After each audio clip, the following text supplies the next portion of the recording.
Shalom, jemaat yang dikasihi Tuhan Yesus Kristus, selamat pagi dan selamat beribadah di hari Minggu ke-9 sesudah Pentakosta. Kiranya ibadah yang kita lakukan saat ini berkenan di hadapan Tuhan. Marilah kita bangkit berdiri menyambut firman Tuhan, hadir di tengah-tengah persekutuan kita dengan nyanyian dari Kidung Jemaat nomor 10 bait 1 dan 2, Pujilah Tuhan Sang Raja.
Bapak Ibu Saudara, remaja anak-anak, mari kita mulai ibadah ini dengan satu keyakinan bahwa ibadah ini berlangsung dalam nama Bapa, Anak, dan Roh Kudus, kasih karunia, rahmat, dan damai sejahtera dari Allah Bapa dan Tuhan kita Yesus Kristus menyertai kita dalam kebenaran dan kasih.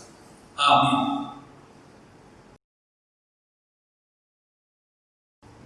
Mari kita mendengarkan nats introitus diambil dari Injil menurut Matius pasal 6. Injil Matius pasal 6 ayat 25. Demikian firman Tuhan.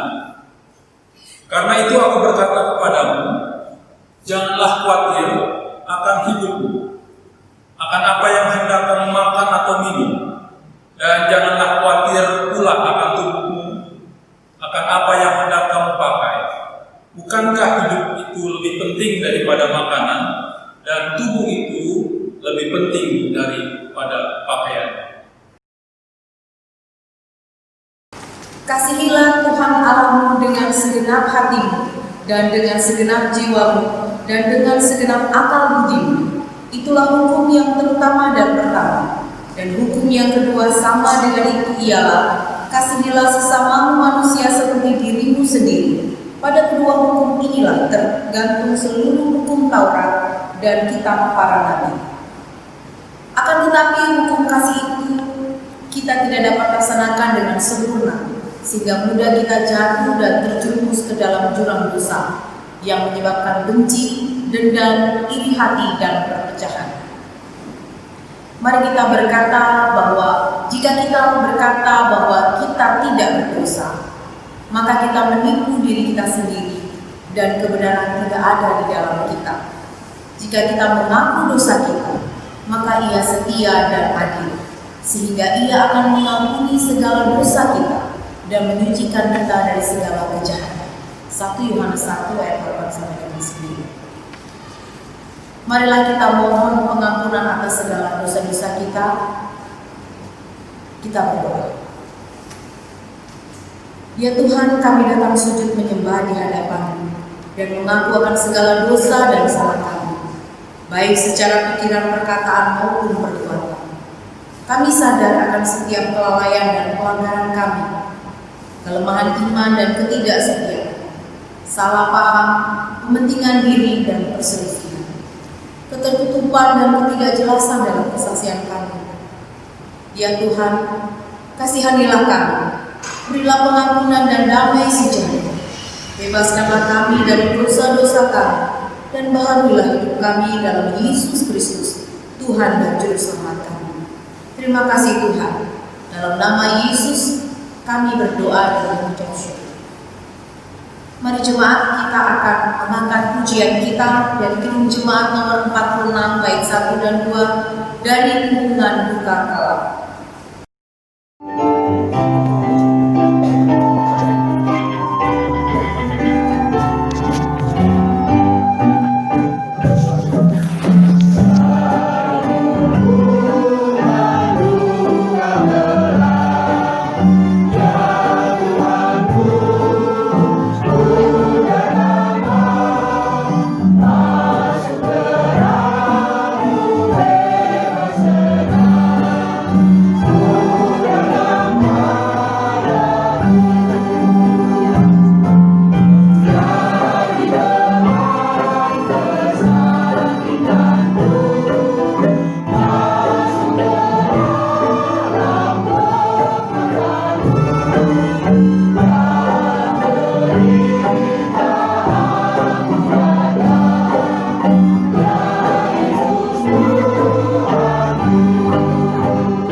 Jemaat, mari berdiri untuk mengaku iman menurut pengakuan iman rasuli. Dengan hati dan mulut masing-masing, mari kita sama-sama berkata, Aku percaya kepada Allah Bapa yang Maha Kuasa, Khalik langit dan bumi, dan kepada Yesus Kristus Anaknya yang tunggal Tuhan kita, yang dikandung dari Roh Kudus, lahir dari anak darah Maria, yang menderita di bawah pemerintah Pontius Pilatus, disalibkan, mati dan dikuburkan, turun ke dalam kerajaan maut, pada hari yang ketika bangkit pula dari antara orang mati, naik ke surga, duduk di sebelah kanan Allah, Bapa yang Maha Kuasa, dan akan datang dari sana untuk menghakimi orang yang hidup dan yang mati.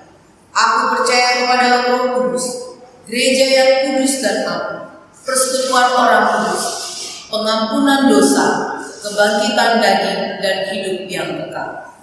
Jemaat dipersilakan untuk kembali. Jemaat yang dikasihi Tuhan Yesus Kristus, mari kita nyatakan syukur kepada Tuhan dengan memberi persembahan kepada-Nya. Dengarlah nats Alkitab dari kitab Ulangan 16 ayat 16b sampai dengan 17 demikian. Janganlah ia menghadap hadirat Tuhan dengan tangan hampa, tetapi masing-masing dengan sekedar persembahan sesuai dengan berkat yang diberikan kepadamu oleh Tuhan Allahmu. Tuhan memberkati saudara dan persembahan-saudara. Sambil kantong persembahan diedarkan, mari kita mengangkat pujian dari Kidung Jemaat nomor 367 bait 1 dan 2, Padamu Tuhan dan Allah.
Mari kita berdiri untuk menyerahkan persembahan ini kepada Tuhan dalam doa syukur. Kita berdoa. Hanya karena kasih-Mu yang terus mengalir dalam hidup kami masih dimampukan memberikan persembahan syukur minggu ini, sekalipun kami sedang di tengah masa krisis. Berkat-Mu selalu mengalir setiap hari, menopang kami untuk tetap hidup sampai hari ini. Kiranya persembahan syukur minggu ini dapat kami teruskan untuk memperbaharui kehidupan dunia, memulihkan dan mengembalikan pengharapan setiap orang yang sedang menantikannya. Terpujilah Allah Bapa, Anak dan Roh Kudus, Sang Kalik semesta, sumber segala karunia. Amin. Jemaat hidup kembali. Kita akan masuk dalam pelayanan firman. Mari jemaat kita arahkan hati dan pikiran untuk mendengarkan firman Tuhan. Dan marilah kita sambut firman Tuhan dengan kidung pujian dari nomor 58 ayat 1 dan 2. Kami undang jemaat sambil bagi berdiri, kita akan mengangkat pujian Maha Kasih Ya Ilahi.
Baik jemaat, kami persilakan duduk kembali.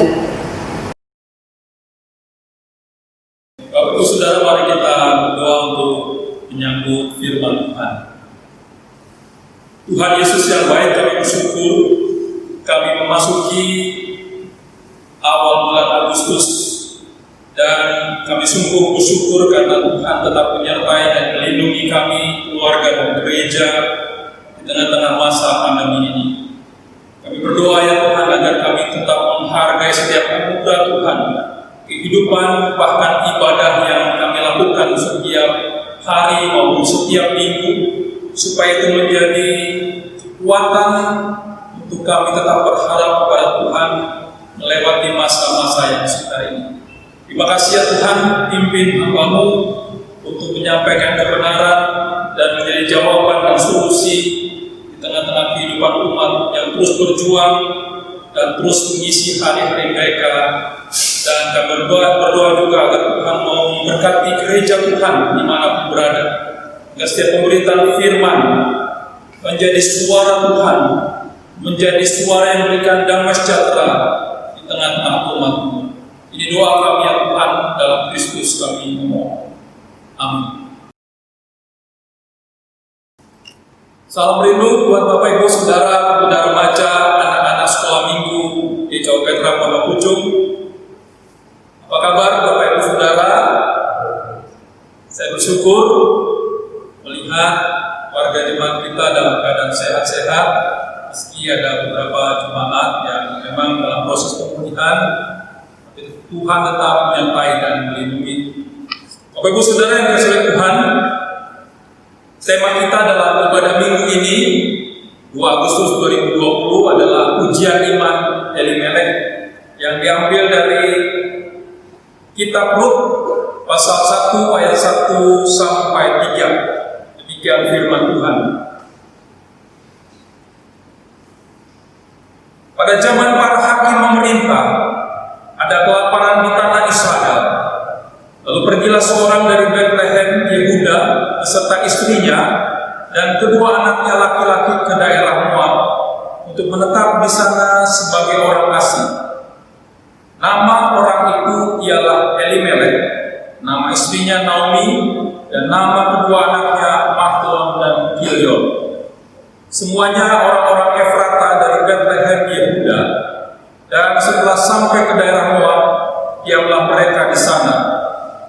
Kemudian matilah Elimelek, suami Naomi, sehingga perempuan itu tertinggal dengan kedua anaknya. Demikian juga pembacaan firman Tuhan. Yang berbahagia adalah setiap kita membaca, mencintai dan melakukan firman dalam kehidupan kita sehari-hari. Terpujilah Kristus.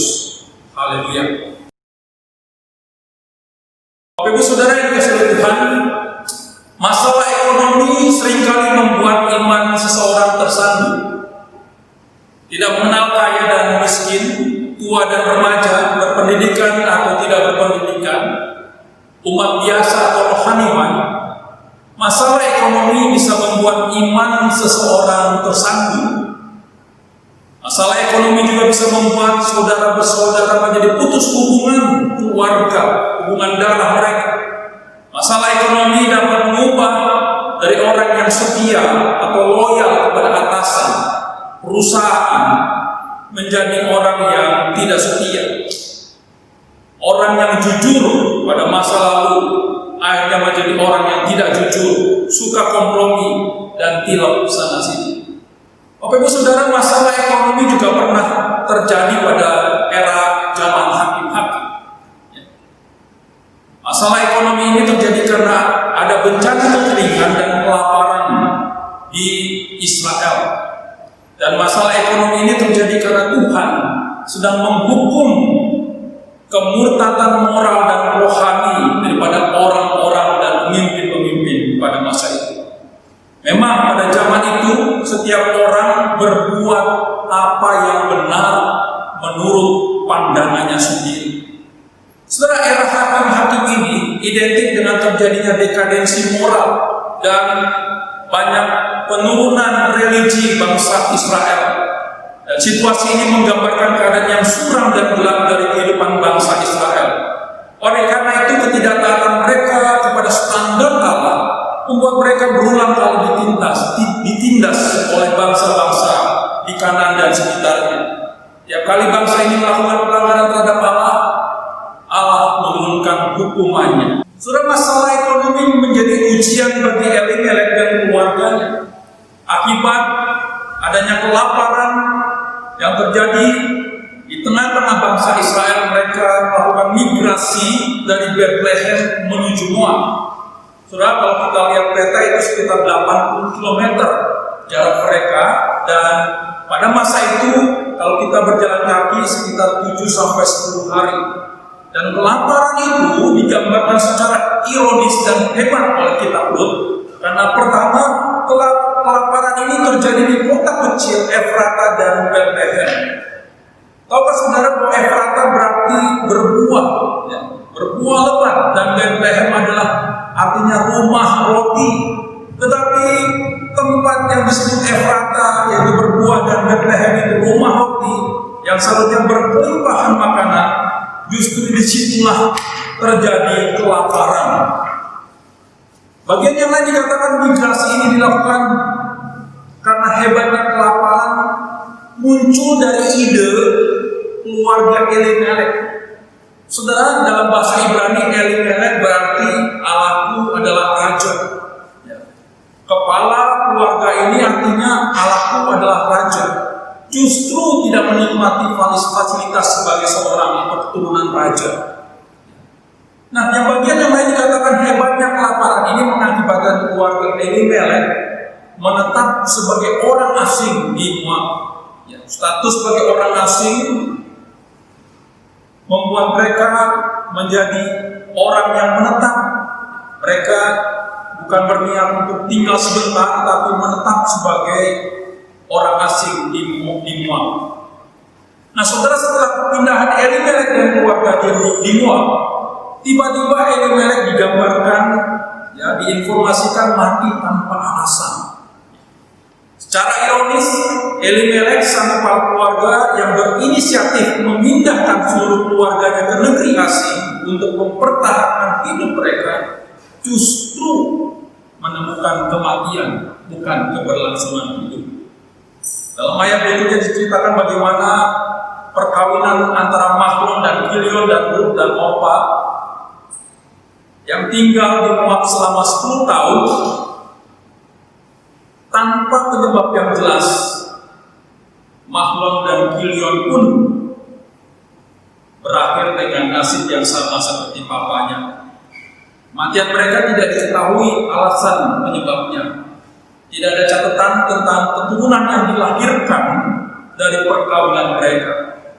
Sebabnya ada informasi yang mengatakan bahwa penyebab kematian mereka adalah karena mereka melakukan perkawinan campur, sehingga Tuhan menghukum dengan tidak memberikan keturunan kepada mereka.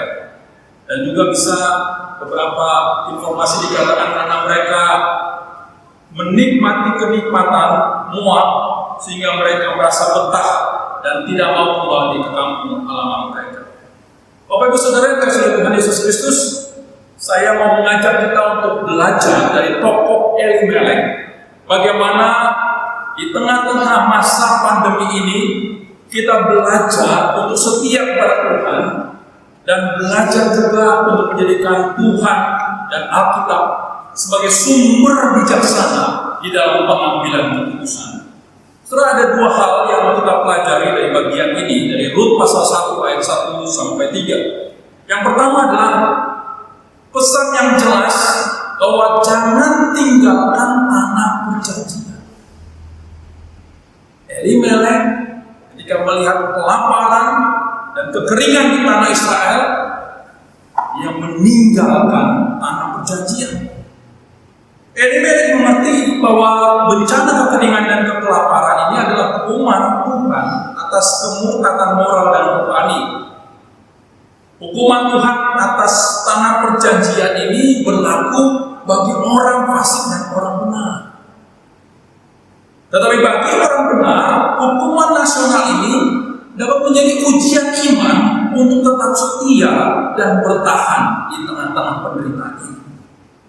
Sayangnya, Elimelek lebih memilih merantau ke tanah Moab daripada tinggal bersama di tengah-tengah bencana bersama dengan saudara seiman dan menantikan janji pemulihan. Pilihan Elimelek untuk meninggalkan tanah perjanjian menyiratkan bahwa ia tidak lagi berharap kepada Allah Israel.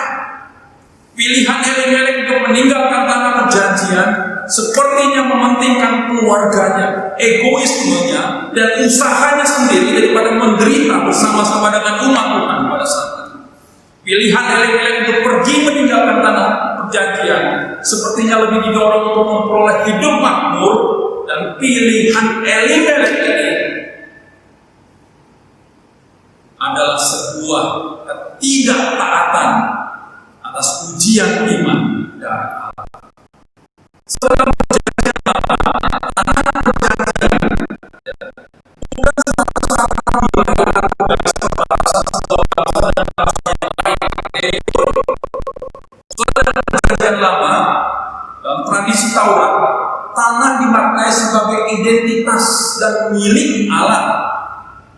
Tahu ya, tanah itu sebagai identitas dan pusat ekonomi guna menjamin kebutuhan dasar, kebutuhan hidup umat. Tanah juga menunjukkan nilai-nilai kebersamaan dan kepedulian. Ya, kita ingat bagaimana kisah selanjutnya dalam kitab Rut, Boas tidak membabat semua jelai-jelai di ladangnya, tetapi menyisakan sedikit untuk orang-orang miskin. Nah, Bapak Ibu Saudara, tanah juga bermakna tempat beribadah dan berharap kepada Allah Israel. Mereka bebas untuk beribadah, mereka mereka bebas untuk menyatakan doa mereka kepada Tuhan. Dari sebabnya tanah sebagai sebuah sentral daripada penyembahan dan juga sentral di dalam kehidupan umat pada saat itu. Nah, saudara dikasih Tuhan Yesus Kristus, kisah Elimelek ini sangat relevan bagi kita saat ini. Di tengah kondisi dunia dan banyak negara yang sudah memasuki masa resesi, bukan saja negara maju seperti Singapura, Korea Selatan, dan China, serta Jepang dan Amerika, saat ini negara kita juga mulai masuk dalam ambang resesi. Ada berita mengatakan bahwa kita sudah minus 4% dari total pendapatan nasional.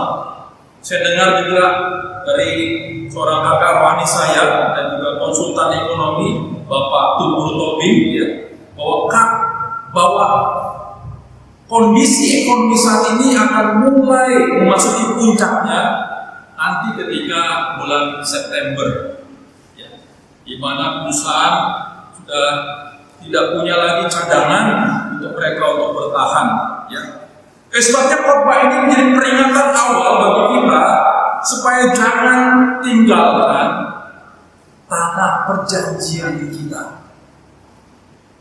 Saudara, apa arti jangan tinggalkan tanah perjanjian bagi kita saat ini? Saudara, jangan tinggalkan tanah perjanjian dapat kita maknai dengan jangan tinggalkan Tuhan dalam perencanaanmu.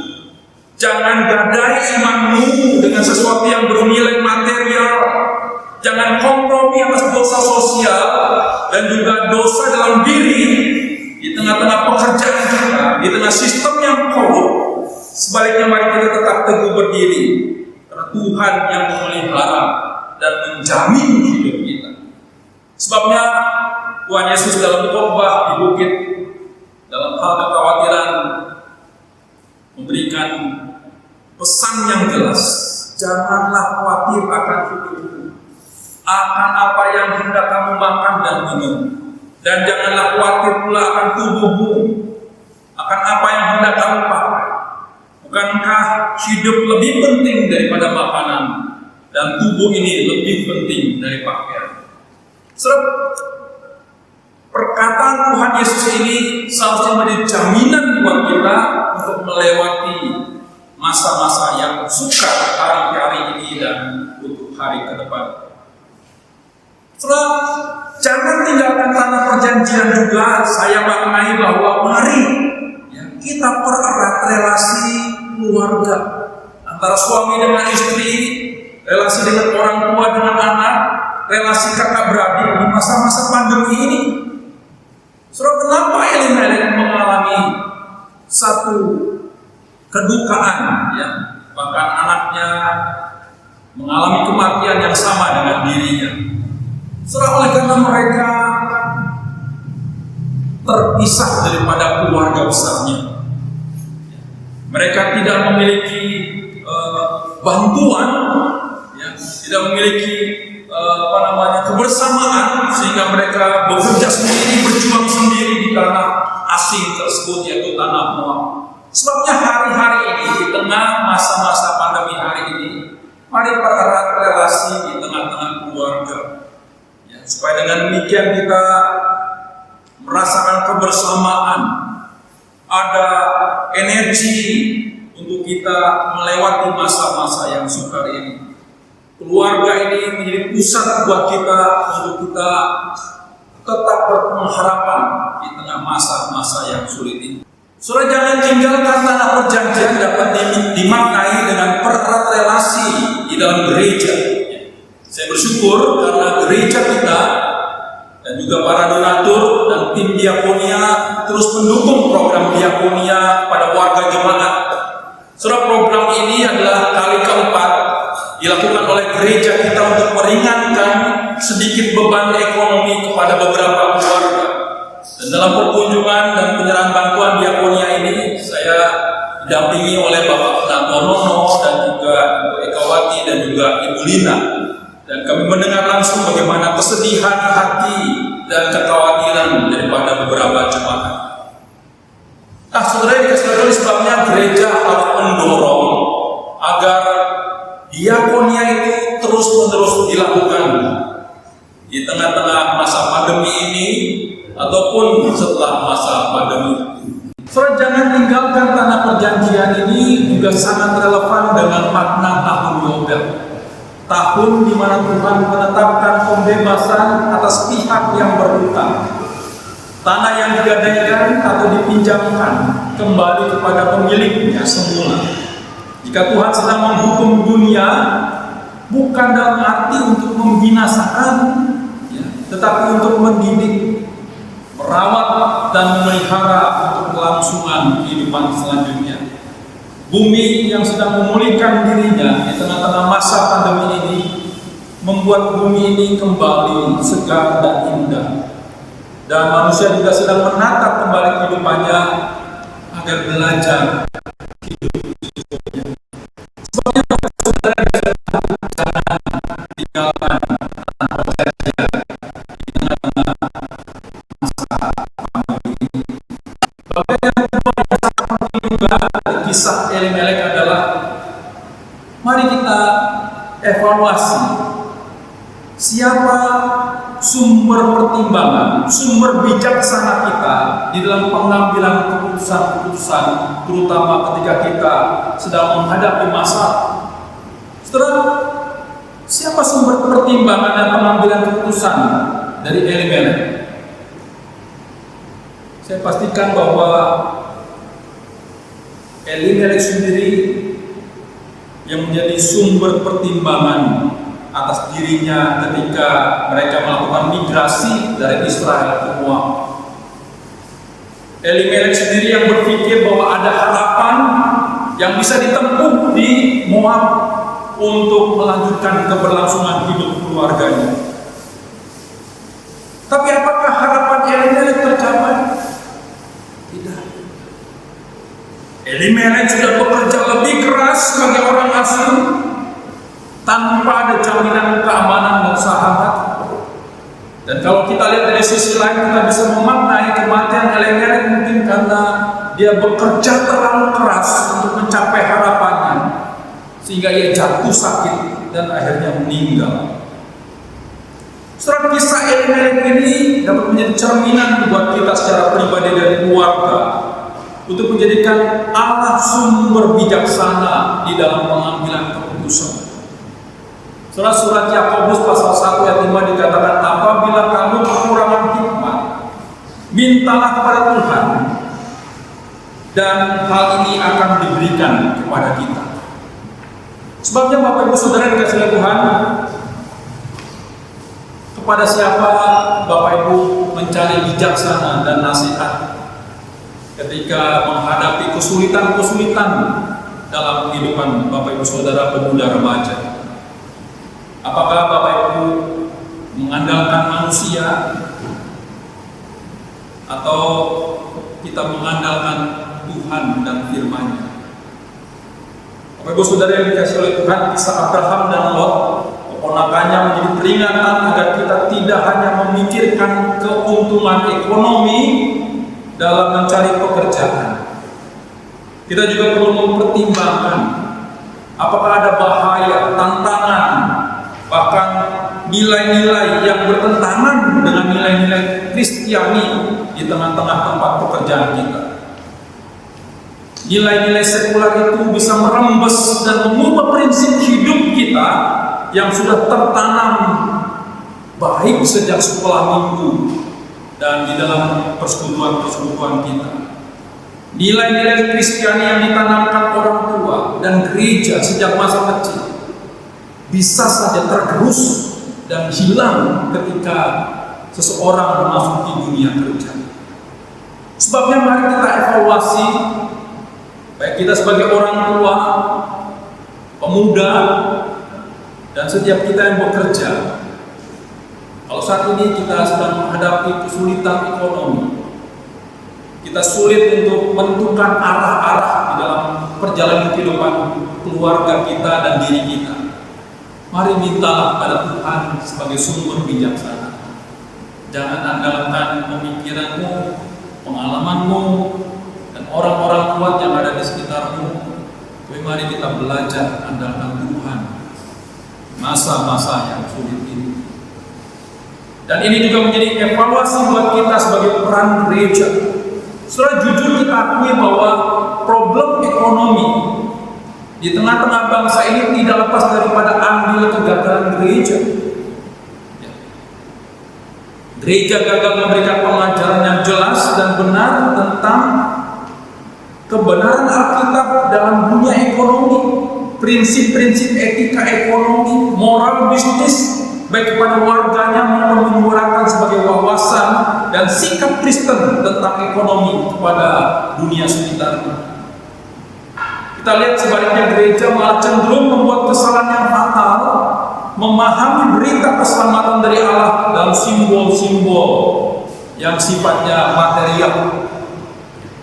Kebanyakan gereja maju adalah gereja-gereja bersemangat memberitakan Injil kemakmuran, Injil kesehatan. Gereja pandai memanfaatkan teknik, metode, alat-alat yang canggih seperti marketing. Dan kebanyakan teori tentang kemajuan pertumbuhan gereja menggunakan ukuran-ukuran kuantitatif, bukan daripada perubahan perilaku pertobatan umat. Dan akhirnya gereja menjadi keropos, sulit menyuarakan pesan kenabian, dan akhirnya gereja sekedar membeo mengikuti berbagai suara dan aspirasi yang dunia ini canangkan. Demikian juga para hamba Tuhan. Saya melihat ada terbagi dua kutub. Ada hamba Tuhan yang rohani, yang sempit, yang tidak paham tentang apa dunia ekonomi dan politik. Mereka menyampaikan pesan-pesan Tuhan tetapi tidak kontekstual dengan kenyataan dan pergumulan sehari-hari. Akibatnya apa? Di gereja orang bertingkah rohani, tetapi ketika kembali ke pekerjaan, mereka kembali ke sifat asalnya yang sama. Ada dualisme, ada dualistis yang terjadi dalam diri orang-orang Kristen. Nah, hamba-hamba Tuhan yang bersifat duniawi puas tidak lagi mempercayai kebenaran rohani seperti yang dinyatakan firman Tuhan.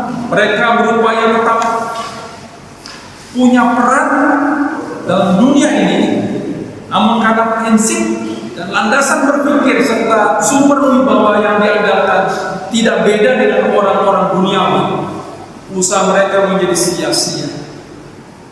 Situasi ini terjadi karena banyak juga, ya, ini ada pendapat daripada seorang yang bernama Albert Wijaya, ya, bahwa sekolah-sekolah teologi pun, ya, tidak mampu mengembangkan pola pendidikan untuk tetap berkomitmen kepada kebenaran.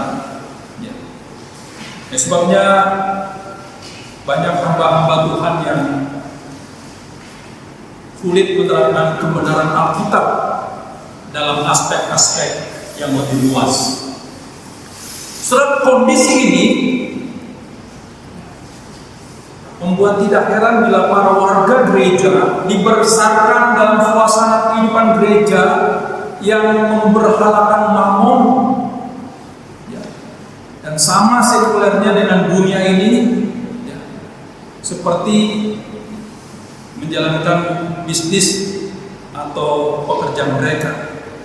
Tidak banyak orang Kristen yang memiliki prinsip berani bayar harga, berani untuk tidak bayar suap, berani untuk tidak melicinkan tender-tender dengan uang-uang haram.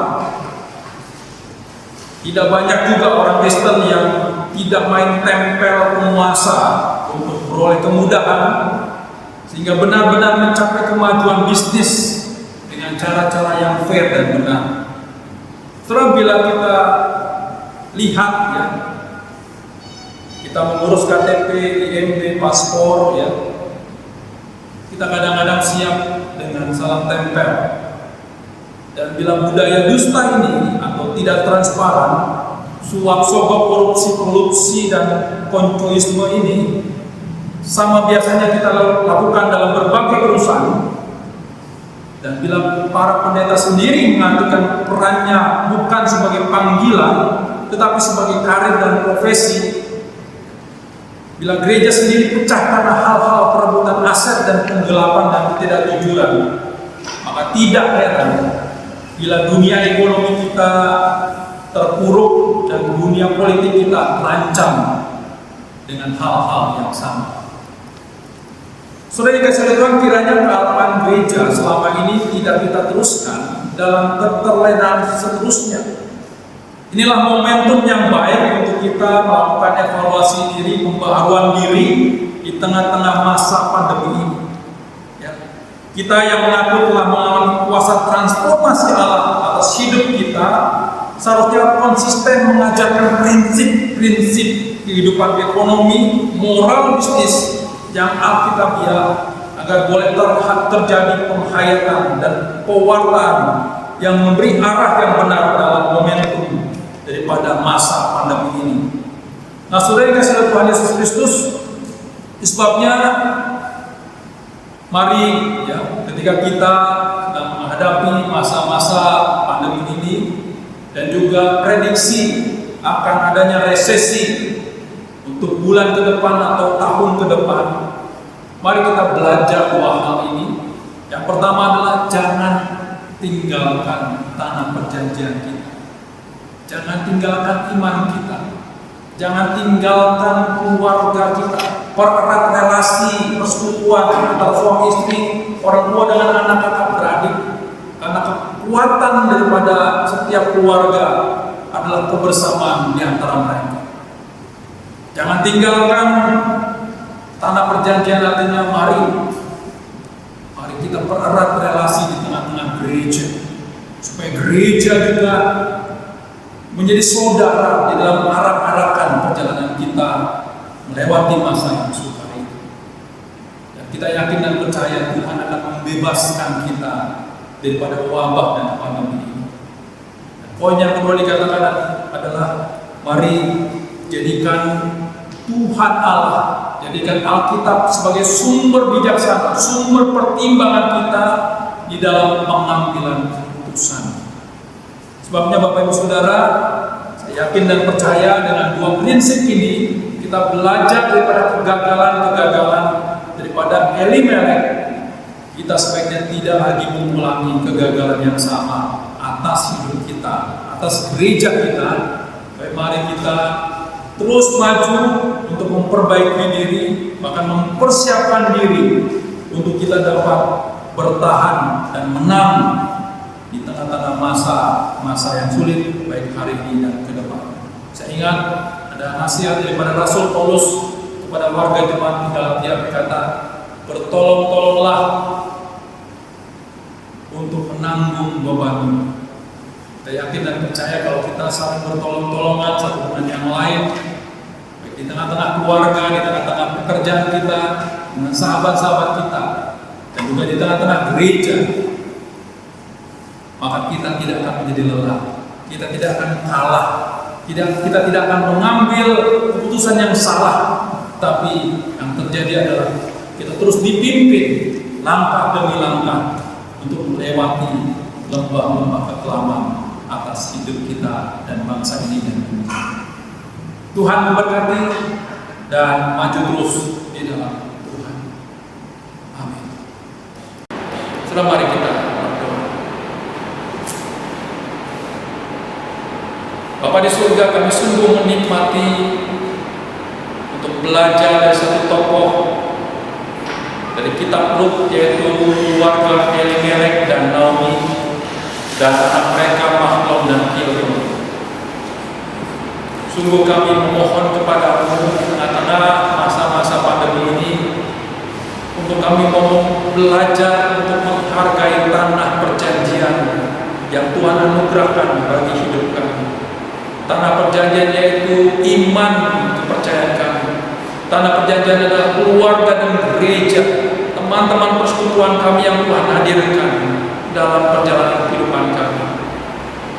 Kami percaya dengan kehadiran mereka, kami terus mendapatkan energi baru untuk kami berjalan bersama-sama.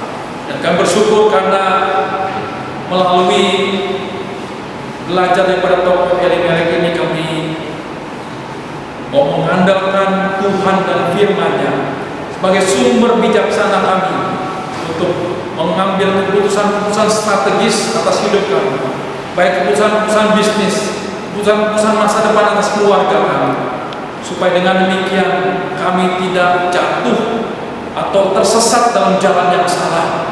Sebaliknya kami dipimpin ke jalan damai sejahtera. Meskipun itu sulit, tapi Tuhan menyertai dan melindungi kami.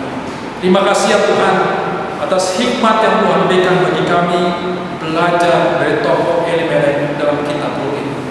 Kiranya ini menjadi prinsip-prinsip kebenaran yang kami hidupi dalam panggilan-panggilan kehidupan hari ini dan seterusnya, baik di tengah-tengah keluarga dan di tengah-tengah gereja kami.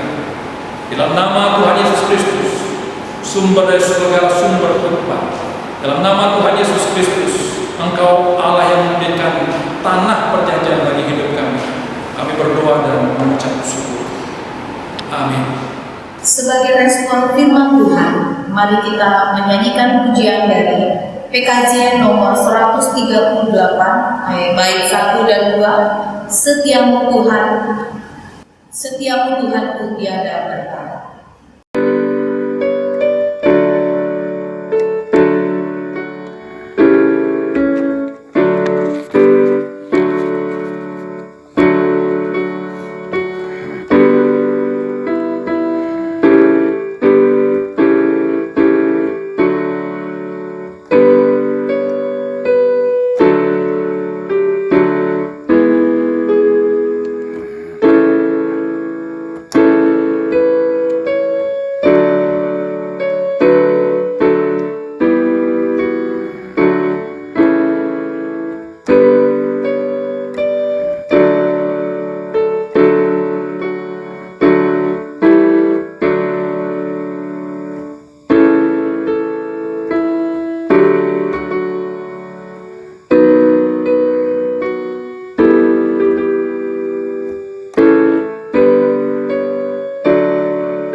Mari kita berdoa.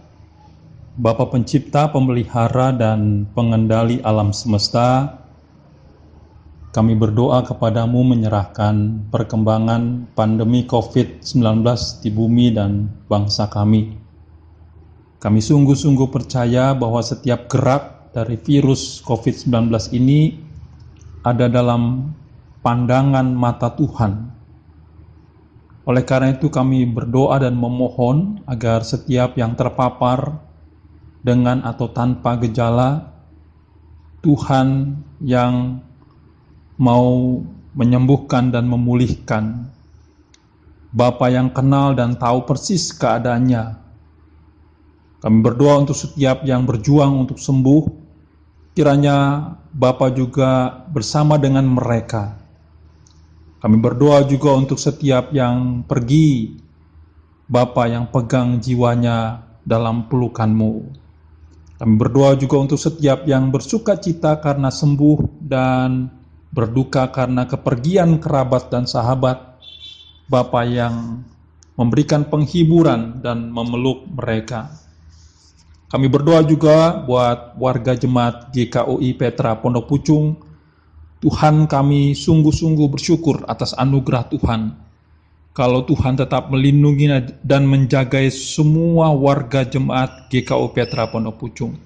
Kami bersyukur karena hanya anugerah Tuhan Engkau memberikan kami kesehatan dan kami terbebas, terhindar dari wabah ini.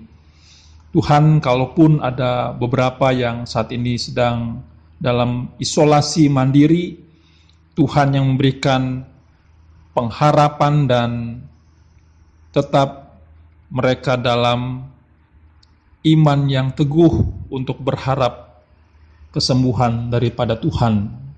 Kami berdoa juga secara khusus berkati buat anak-anak yang bersekolah di rumah.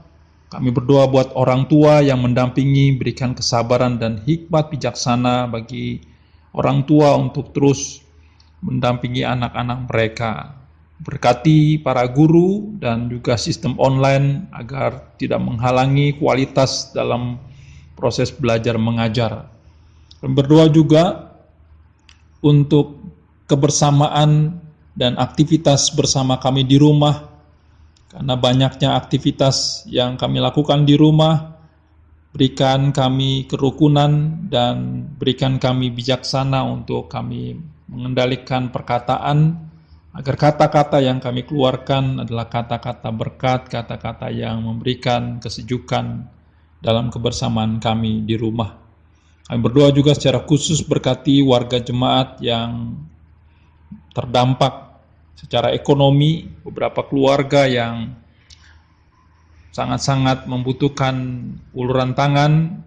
Kiranya Tuhan membuka pintu berkat dan gereja juga dapat terus berperan dalam proses pemulihan ekonomi beberapa jemaat.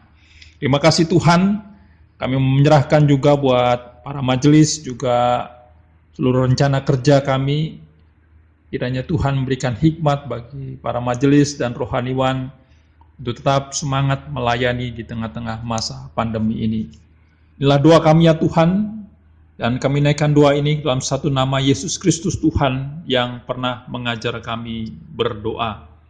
Bapa kami yang di surga, dikuduskanlah namamu, datanglah kerajaan-Mu, jadilah kehendak-Mu di bumi seperti di surga.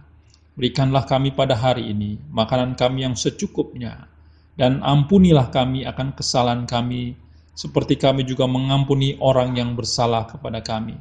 Dan janganlah membawa kami ke dalam pencobaan, tetapi lepaskanlah kami daripada yang jahat, karena Engkaulah yang mempunyai kerajaan dan kuasa dan kemuliaan sampai selama-lamanya. Amin. Marilah kita mengakhiri ibadah kita dengan memuji Tuhan kembali dari Kidung Jemaat nomor 408, bait 1 dan 2, di Jalanku Puji Iri.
Jemaat yang dikasih Tuhan, pulanglah dengan damai sejahtera, jadilah saksi Kristus dengan menjadi garam dan terang, dan terimalah berkat Tuhan. Tuhan memberkati engkau dan melindungi engkau. Tuhan menyinari engkau dengan wajah-Nya dan memberi engkau kasih karunia. Tuhan menghadapkan wajah-Nya kepadamu dan memberi engkau damai sejahtera.